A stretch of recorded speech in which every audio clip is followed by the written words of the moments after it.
توی این ویدیو میخوام براتون از نشانه ها، عوارض و گرفتاری های کسایی که خیلی ویتامین د شون پایینه حرف بزنم و بگم ویتامین دی رو باید تو چی پیدا کنیم و اصلا مفهوم ویتامین دی چه خبر است. تا آخر ویدیو همراه من باش، خوب و با دقت به نکات این ویدیو توجه. اینایی که دارم برات میخونم تو گوگل سرچ بکنی میاد عوارض مصرف بیقواره ویتامین D3 هستش که برات میخوام دونه دونه بخونم. یکی اینکه افزایش کلسیم خون. افزایش کلسیم خون باعث میشه که رسوبات زیادی تو بدن به وجود بیاد، مثلا من جمله رسوباتی که تو مفاصل طرف استخون اضافه میاره یکی از اون عارضه هاست. حالت تهوع، استفراغ و درد معده که حتی بعضاً باعث تخریب لوز المعده و فشارهای مختلفی به بخشهای مختلف دستگاه گوارشمون میشه. یبوست یکی دیگه از عوارض دوست عزیزمون ویتامین D3 هست. اسهال از اون دسته از عوارض ویتامین D3 هست. آسیب هایی که به کلیه وارد میشه به خاطر اینکه ماهیتاً رسوبات رو کلیه جمع و جور میکنه خیلی زیاده، چون داری یه چیزی رو بیش از اندازه و بی قواره وارد کلیه میکنی. خب معلومه که کلیهات بهش فشار میاد و تخریب میشه. ضربان قلب نامنظم و حمله قلبی یکی دیگه از ویژگی های مصرف زیاد این عرض کنم خدمت شما که ویتامین D3 همینه که به قلبت فشار میاد، چون کلیه و قلب اصلا با هم بدبستان خیلی مهم و حرفه‌ای دارن. کلیه ها به هم میریزه، به تبعش میتونه باعث به هم ریختگی های توی ناحیه عرض کنم خدمت شما که قلب بشه. بعد خود همین مصرف زیاد کلسیم و ویتامین D3، همین قرص های ویتامین D3 خودش عامل میشه که تراکم استخوانت کاهش پیدا کنه. بعد از یه طرف دیگه آب بدنت رو میکشه، کم بوده رطوبت پیدا میکنه بدنت و التهابات مختلف و اختلالات مختلفی رو که رقم میزنه. خب اینطوری باشه که گرفتار میشیم. میگیم ببین از نگاه پزشکی میگن یکی از عواملی که سیستم ایمنی بدن رو بالا نگه میداره ویتامین D3 است، حالا یا کلسیم. بعد برای اینکه لذا توصیه میکنن آقایون و خانم های پزشک برای اینکه سیستم ایمنی بدنت بالا باشه ویتامین D3 رو استفاده کن. به خیلیا میگن، معمولا هم تو آزمایش خیلیا پایینه. خب برای اینکه این اتفاق نیفته، اولا که اصلا من نگاه خودمون رو بگم، ما در سلامت اسلامی ایرانی خیلی کاری به این نداریم که الان این عدده تو آزمایش بالاست پایینه، اصلا با اینا کار نداریم. با این به این مدل کار داریم که آیا تو تون مریض میشی؟ آیا تو کسلی و بیحالی و خستگی و کرختی بدنت مستمر شده؟ خب پس میتونیم به این نتیجه برسیم که تو دچار یه به هم ریختگی و اختلال شدی. حالا اینکه الزاما اسم این اختلال رو بذاریم و کمبود کلسیم یا ویتامین د ما در طب اسلامی ایرانی و سلامت اسلامی ایرانی نداریم. پس ما چی داریم؟ پس میخوام اول ذهنتون رو راحت کنم، آزاد کنم نسبت به اینکه نیایید بگید جای ویتامین دی ما چی بخوریم. ببین نگاه پزشکی این مدلیه که اینجوری میاد و سلولی مولکولی بررسی میکنه، میاد و آزمایش میگیره، میگه این فاکتور تو خون تو کمه، این زیاده، این یکی خوبه، این یکی دوباره کمه، هی تیکه تیکه تیکه تیکش میکنه.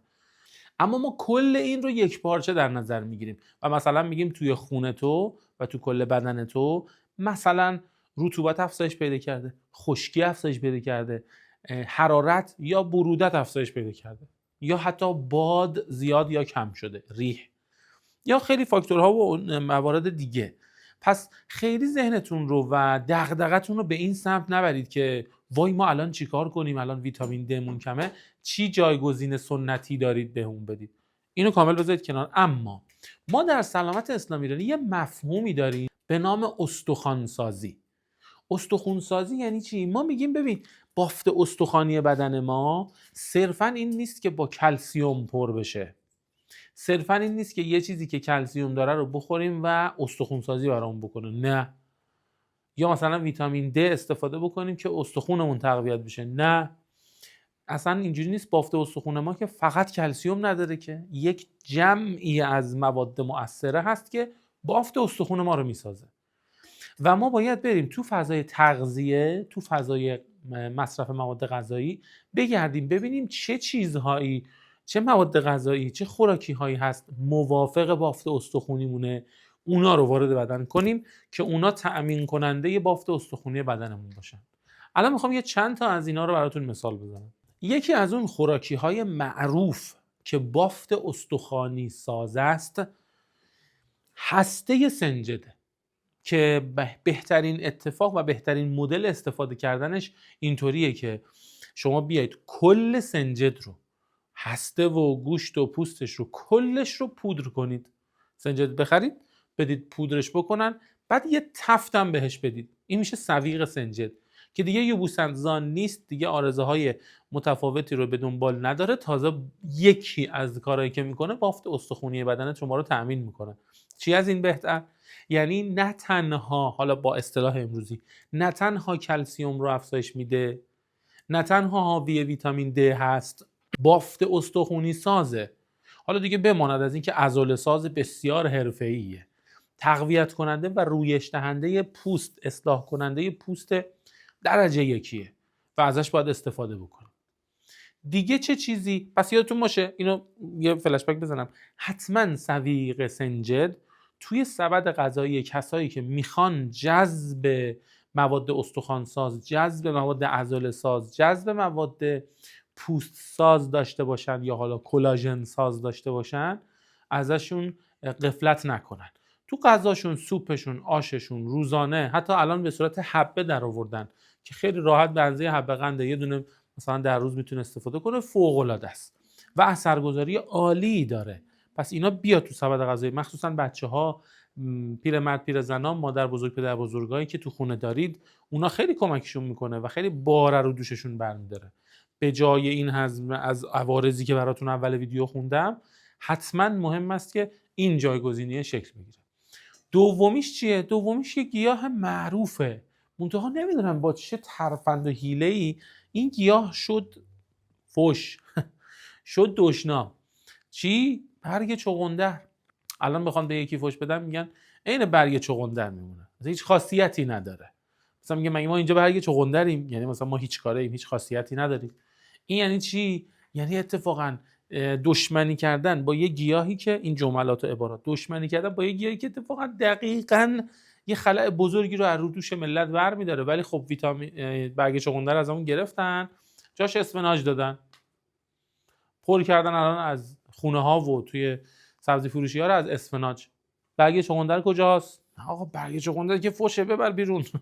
برگ چغندر یکی از خوراک های بسیار درجه یکی که برای ساخت بافت استخوانی، دوباره یعنی اگه سنم داره میره بالا، اگه ضعف استخوانی دارم، اگه به هر علتی بدنم درست تأمین نمیکنه مواد مورد نیاز ساخت بافت استخونیم رو، خب برگ چغندر باید بیاد تو سبد غذاییم. چرا نمیاد؟ چون احتمالاً یه سری فکرهای غلطی پشتشه. پس برگ چغندر رو دریابید که توی منابع طبی یکی از آپشن هایی که برگ چغندر داره استخوان سازیه.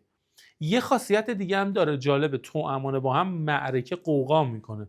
یکی دیگه از خواصی که داره تصفیه کنندگی خونه. اصلا قدیما وقتی کسی میخواست تصفیه بکنن خون رو، مثلا تو فصلهای زمستون که یه مقدار خون غلیظ میشه، متکاثف میشه و یه ذره اون لطافتش رو از دست میده، تو سوپ و آش ها برگ چغندر خیلی یافت میشد. اما الان معمولاً تا دلتون بخواد اسفناج و سبزی های دیگه هست. اسفناج هم خواص خودش رو داره ها، ولی میخوام بگم این برگ چغندره چی داشت که اینو بهمون غالب کردن، اون ازمون گرفتن. این خیلی مهمه که روش فکر بکنیم. پس اینو عقبه ذهنتون داشته باشید که ما قرار است جایگزین هایی رو جایگزین بکنیم که یه باری از دوش بدن بردارن، عارضه های سنگینی که همین چند تایی که براتون خوندم رو حداقل نداشته باشن.